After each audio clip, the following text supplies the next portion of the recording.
इस वीडियो में जानेंगे कि एक्सेल में अटेंडेंस के आधार पर सैलरी चार्ट कैसे तैयार करते हैं। क्योंकि अटेंडेंस के हिसाब से जो है कि सैलरी किसी का कैसे बनता है, कैसे तैयार होता है, उसको हम बारीकी से इस वीडियो में जानेंगे। चलिए हम चलते हैं, एक्सेल को सबसे पहले ओपन करते हैं। मैंने ये पहले से कुछ डेटा बना कर रखा हुआ है और इसके बाद जो डेटा बनेगा वो हम आपको एक तरफ से बताते हैं।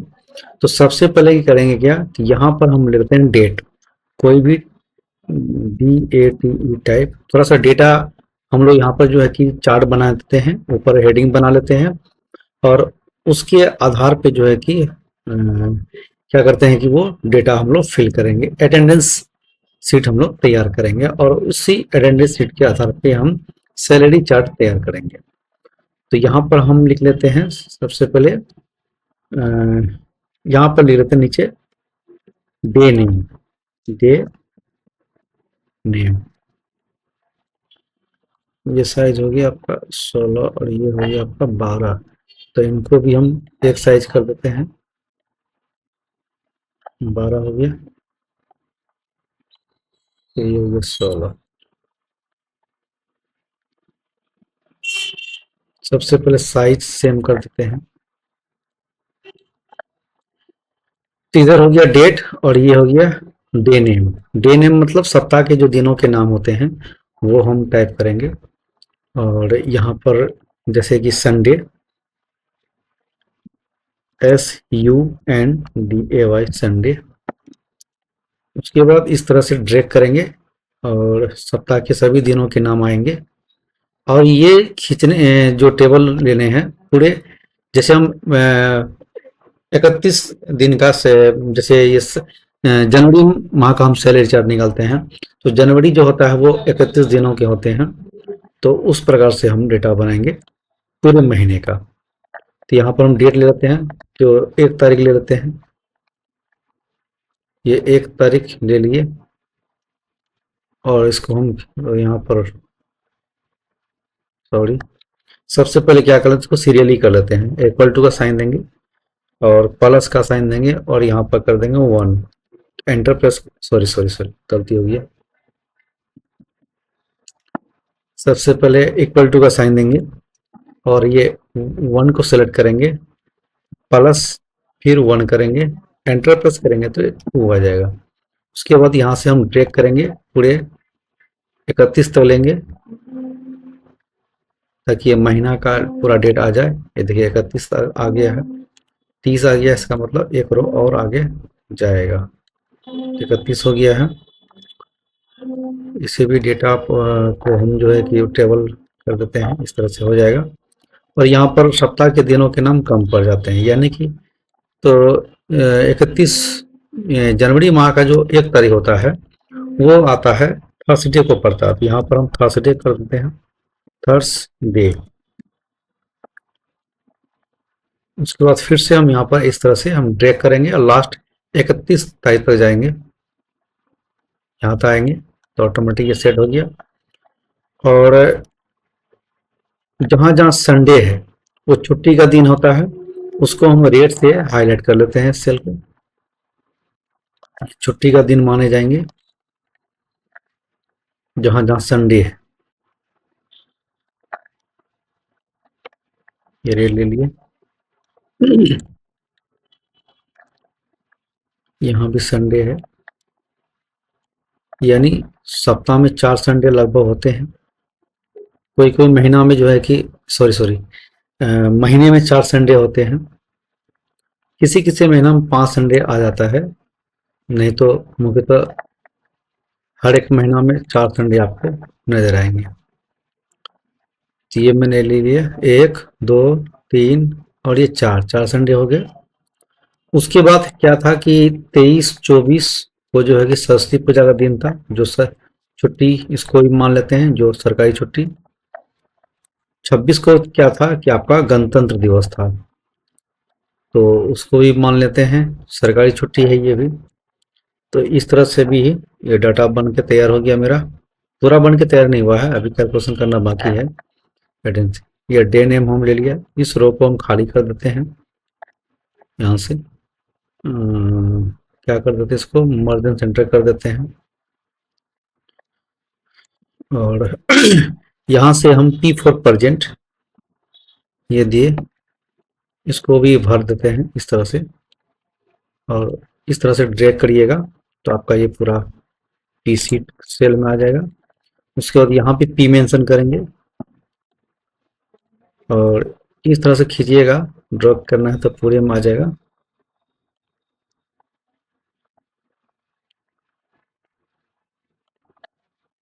तो इस तरह से ले लिए। उसके बाद जो है कि इसमें भी प्रेजेंटेशन भर देते हैं, जैसे यहाँ पर P है। आप ऐसे भी कर सकते हैं, पूरा को ऐसे सेलेक्ट करिएगा, कंट्रोल पर डी करिएगा, समझे, या नहीं तो ऐसा करते हैं, जैसे इसको खींचे इस तरह से कोना से ड्रैग करना है, फिर ऊपर से नीचे इस तरह से ड्रैग कर देंगे तो एक बार में फिल हो जाएगा। इसमें भी भर देते हैं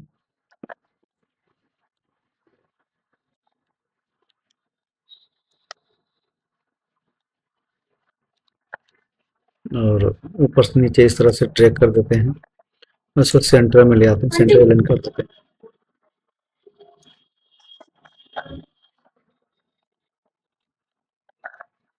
इसमें भी फिल कर देते हैं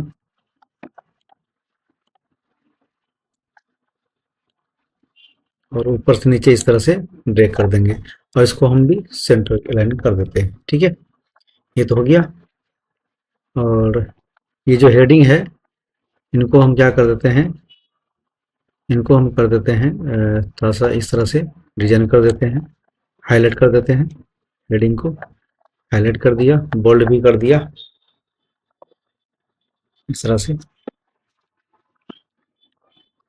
उसके बाद क्या करेंगे, यहाँ पर ले आएंगे बेसिक सैलरी। सबसे पहले जो कि बेसिक सैलरी का मेरा कॉलम पहले से बना हुआ था, इसको हम कॉपी कर लेके आगे कर लेते हैं। यहाँ से कंट्रोल सी करेंगे, कंट्रोल सी करने के बाद इसको हम यहाँ पर रखेंगे, बेसिक कंट्रोल प्लस भी कर देंगे। ये देखिए मेरा बेसिक सैलरी आ गया। अच्छा ऊपर चला गया डाटा, कंट्रोल जेड से वापस इसको डिलीट ही कर देते हैं। फिर से एक बार कॉपी कर लेते हैं, कंट्रोल सी से कॉपी, उसके बाद यहाँ पर पेस्ट कर देंगे। तो ये मेरा डेटा पूरा हो गया और यहाँ का जो हम डिलीट कर देते हैं।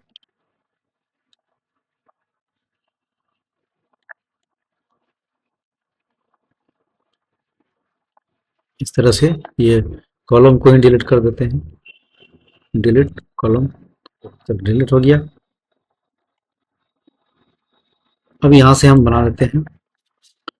इसके बाद यहाँ पर कर लेते हैं इस तरह से मर्ज सेंटर करके रेप टेक्स्ट कर देंगे। क्या होगा, इस तरह से हम सैलरी बना लेते हैं, परजेंट डेज, परजेंट डेज हो गया। उसके बाद इसको इस तरह से कर देंगे तो ऊपर नीचे इस तरह से शो करेगा।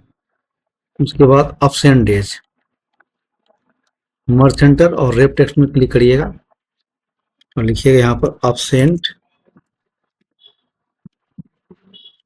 डेज। रो को इस तरह से एडजस्ट कर लेते हैं।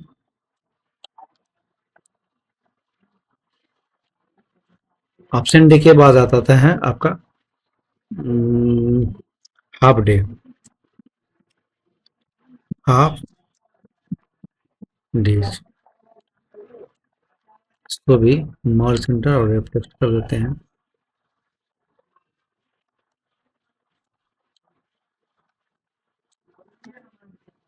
उसके बाद आ जाता है हाफ डे के बाद हम बना लेते हैं आपका टोटल ऑफ डेज, यानी ऑफ डेज, ऑफ डेज जो सरकारी छुट्टी होता है, जिस दिन काम नहीं होता उसको ऑफ डेज बोलते हैं। उसके बाद आता है टोटल वर्किंग डेज।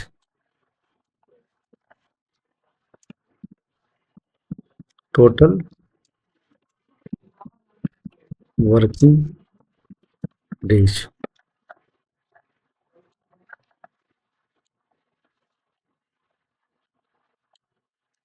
इस तरह से कर लेते हैं एडजस्ट।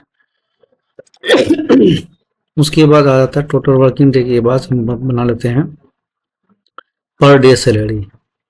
टोटल वर्किंग डे के बाद per day salary. Per day salary.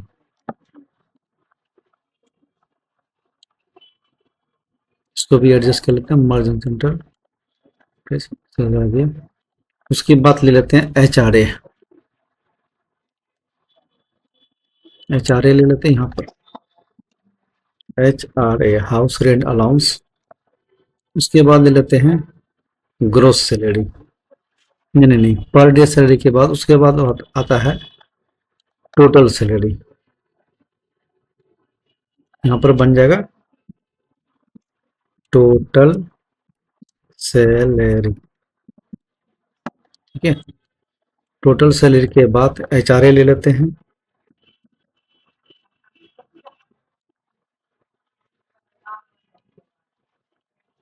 उसके बाद लेते हैं ग्रोस सैलरी। ग्रोस सैलरी का कॉलम बना लेते हैं।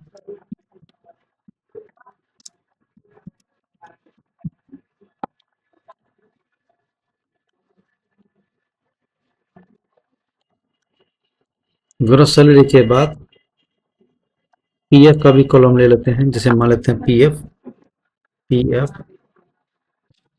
18% कटता है,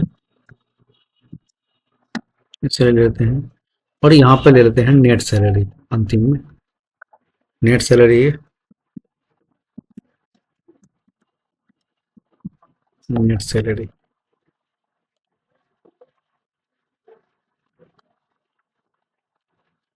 इस तरह का कॉलम बन जाता है। इसे भी हम ये कर लेते हैं, बॉर्डर दे देते हैं इसमें भी। इस तरह से बॉर्डर दे देते हैं और यहाँ पर इसको हम बोल्ड कर लेते हैं। बोल्ड कर लिए और इसको अभी ये कर दिया।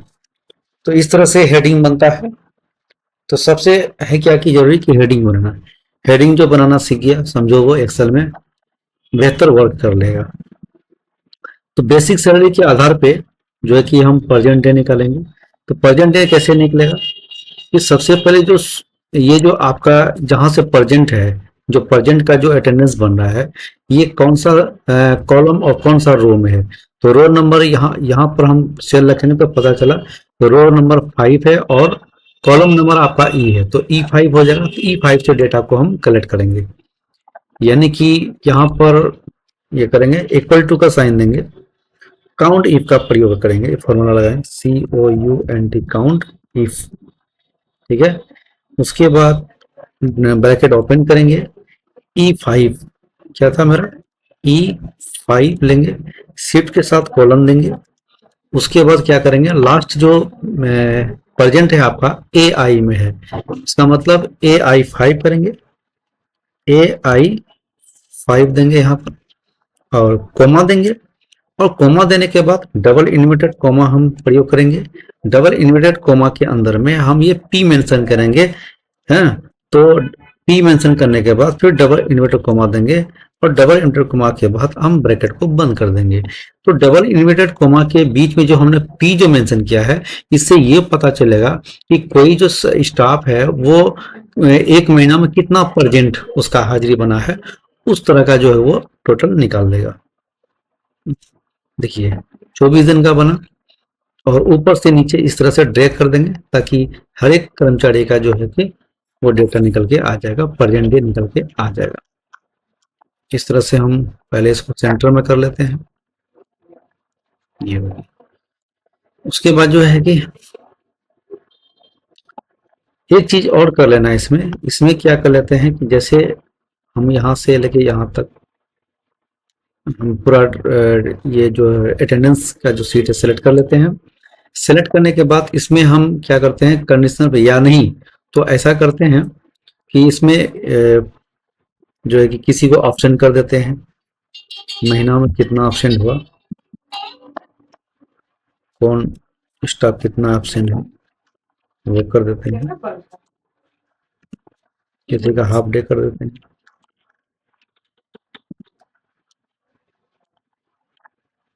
किसी किसी को ऑप्शन कर देते हैं कहीं पर। इससे ये पता चलेगा जो हम डेटा कैलकुलेट करते हैं वो सही हो बन रहा है कि नहीं बन रहा है ना। इससे ये पता चल जाएगा।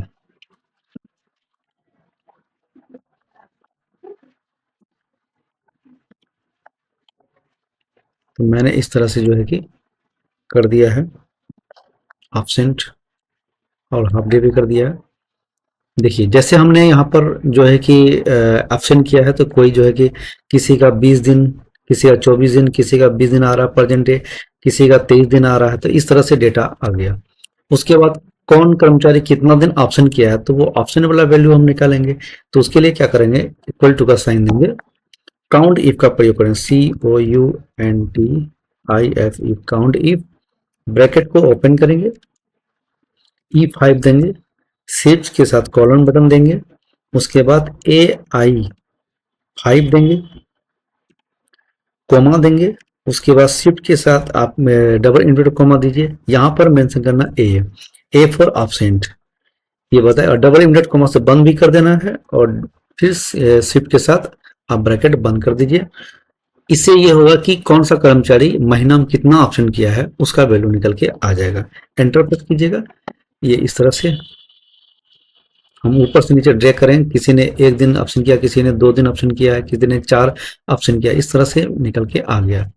उसके बाद हाफ डे, कोई बंदा, कोई कर्मचारी जो है कि महीना में कितना हाफ डे किया है, तो उसको उसका हम कैसे निकालेंगे, तो इक्वल टू का साइन देंगे, COUNT IF टाइप करेंगे, ब्रैकेट ओपन करेंगे, E5 शिफ्ट के साथ कोलन, उसके बाद जो है कि AI5, उसके बाद जो है कि कोमा यूज करेंगे, डबल इनिमेटेड कोमा देंगे, उसके बाद यहाँ पर H मेंशन करेंगे, फिर डबल इन्वर्टेड कोमा से बंद कर देंगे और ब्रैकेट बंद कर देंगे। एक चीज याद रखिएगा, जब भी हम हाफ डे कैलकुलेट करते हैं तो हम क्या करेंगे, 0.5 से गुना करेंगे, 0.5 से गुना करेंगे। इससे क्या होगा, क्योंकि जो सैलरी का जो काउंट होता है ना, वो महीना के दिन के हिसाब से होता है, कि दिन के हिसाब से होता है। तो एक्सेल दिन कैसे काउंट करेगा, जब तक हम उसको 0.5 से गुना नहीं करेंगे तब तक ये दिन में कन्वर्ट नहीं होगा। तो इसलिए ब्रैकेट के बाद आप जब भी हाफ डे यूज करेंगे तो ब्रैकेट के बाद पॉइंट गुना का चिन्ह देंगे, पहले स्टार का चिन्ह देंगे, उसके बाद जो है कि 0.5 देंगे। इससे क्या होगा, 0.5 से गुना करेगा तो सही वैल्यू निकल के आ जाएगा। एंटर प्रेस करेंगे तो इस तरह से जो है कि ऊपर से नीचे हम जो है कि ड्रैग कर लेंगे। देखिए आपका वैल्यू निकले, किसी ने 1 हाफ डे किया, किसी ने 2 हाफ डे किया, 2 हाफ डे बराबर 1 दिन पूरा होता है, इसलिए 1 दिखा रहा है। तो इस तरह से हम हाफ डे कैलकुलेशन किए। उसके बाद ऑफ डे, ऑफ डे क्या होता है कि जो सरकारी छुट्टियां होती है, जैसे महीने में 4 संडे आता है, फिर अलग से कोई फेस्टिवल आ गया, वो जो सरकार या कंपनी अपनी तरफ से जो छुट्टियां देती हैं वो होता है आपका ऑफ डे। तो बराबर का चिन्ह देंगे, count if, COUNT count if, bracket open, E5 shift के साथ कॉलन प्रेस कीजिएगा, उसके बाद AI5 कोमा यूज करना है, फिर डबल इन्वर्टेड कोमा है और डबल इन्वर्टेड कोमा देना है। उसके बाद क्या करना है, यहाँ पर कोई लेटर मेंशन नहीं करना है, केवल क्या कर देना है, डबल इन्वर्टेड कोमा से बंद कर देना है, क्योंकि ऑफ डे में जो है कि कोई वर्किंग डे नहीं होता है, इसलिए वहां पर कोई लेटर से हम लोग जो है कि इंडिकेट नहीं करते हैं। इसलिए double inverted coma open and double inverted coma से बंद करेंगे और ब्रैकेट बंद कर देंगे, एंटर प्रेस करेंगे, तो ये मेरा ऑफ डे निकल के आ जाता है। तो 4 संडे और 3 आपका फेस्टिवल आ जाता है, इसलिए 4 3 7 संडे, ये 7 छुट्टियां हो गया। तो ये हुआ, तो 31 दिन का आपका महीना होता है। ये देखिए 31 दिन का महीना होता है और 31 दिन में 7 दिन आपका छुट्टी है, तो बचा कितना, 24 दिन। 24 दिन आपका वर्किंग डे है। और अब हम टोटल वर्किंग डे निकालेंगे, छुट्टी किया या जो छुट्टी नहीं भी किया, कुल मिला के कितना किसका वर्किंग डे निकल के आता है वो यहाँ पर देंगे, कौन कितना ड्यूटी किया और ड्यूटी के हिसाब से वर्किंग डे यहाँ पर निकालेंगे। तो वर्किंग डे कौन कौन आ जाएगा, जैसे 24 डेज प्लस करेंगे। एब्सेंट डे को यूज नहीं करते हैं, एब्सेंट डे को काउंट नहीं करते हैं, क्योंकि वो अपना एब्सेंट ही होता है, अपना वो डे होता है, इसलिए कंपनी या सरकार जो है कि उसको ऐड नहीं करती है सैलरी में एब्सेंट को। Sorry sorry. उसके बाद हाफ डे को काउंट करेंगे, प्लस जो ऑफ डे होता है उसको काउंट करेंगे, एंटर प्रेस करेंगे, ये आपका वर्किंग डे आ गया। इस तरह से ड्रैग कर लेंगे, पूरा वर्किंग डे आ गया।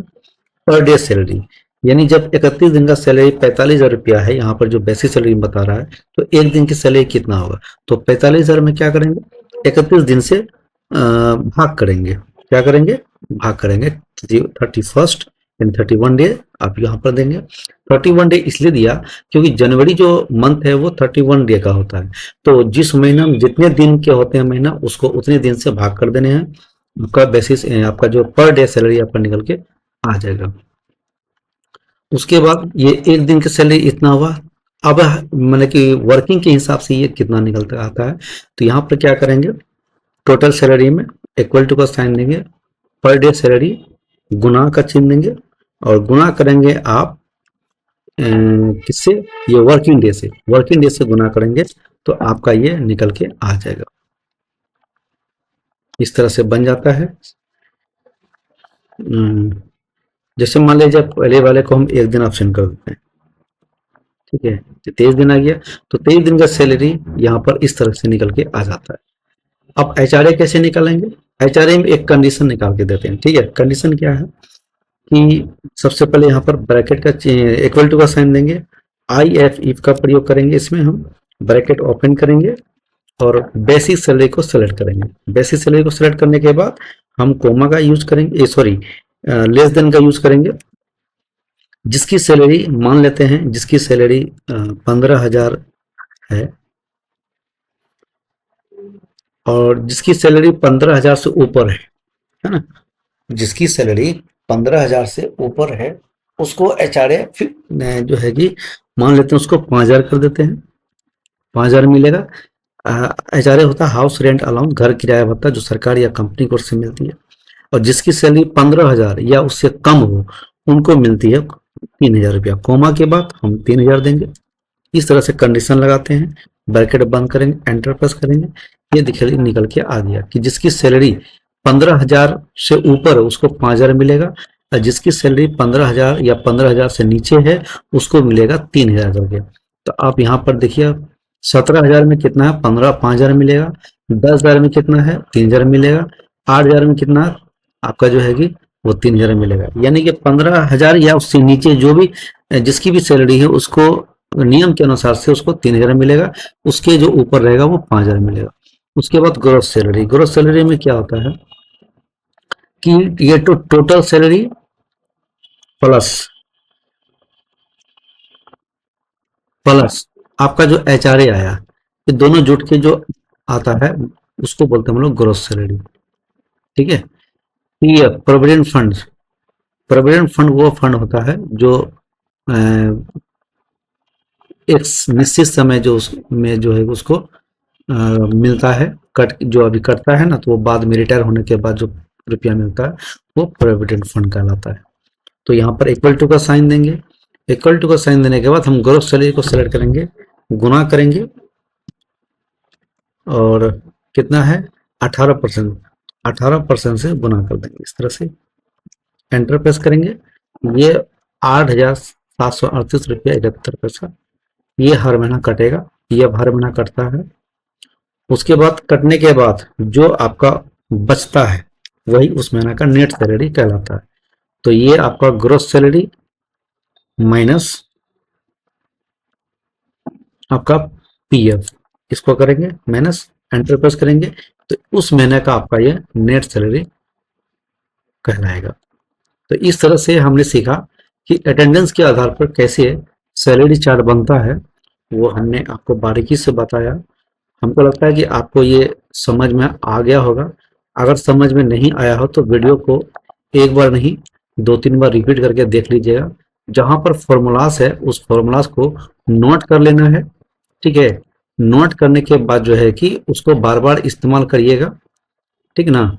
तो बार बार इस्तेमाल करने से क्या होगा कि आपको समझ में आ जाएगा और प्रैक्टिस भी हो जाएगी। और कैसे डेटा बनता है, कैसे अटेंडेंस के आधार पर सैलरी चार्ट निकलता है, वो आप बखूबी आपको याद हो जाएगा, ठीक है। तो वीडियो अगर अच्छा लगे तो उसको लाइक कर दीजिएगा। अगर आप मेरे चैनल पे नए हैं तो मेरे चैनल को सब्सक्राइब कर दीजिएगा। आपको इसी तरह से एक से बढ़कर एक इम्पोर्टेंट वीडियोस आते रहेगा। और बेल की घंटी को दबाना मत भूलिएगा, क्योंकि जब कोई नया वीडियो हम बनाएंगे तो सबसे पहले नोटिफिकेशन आप तक पहुंचेगा। तो मिलते हैं अगले वीडियो में, तब तक के लिए जय हिंद, जय भारत।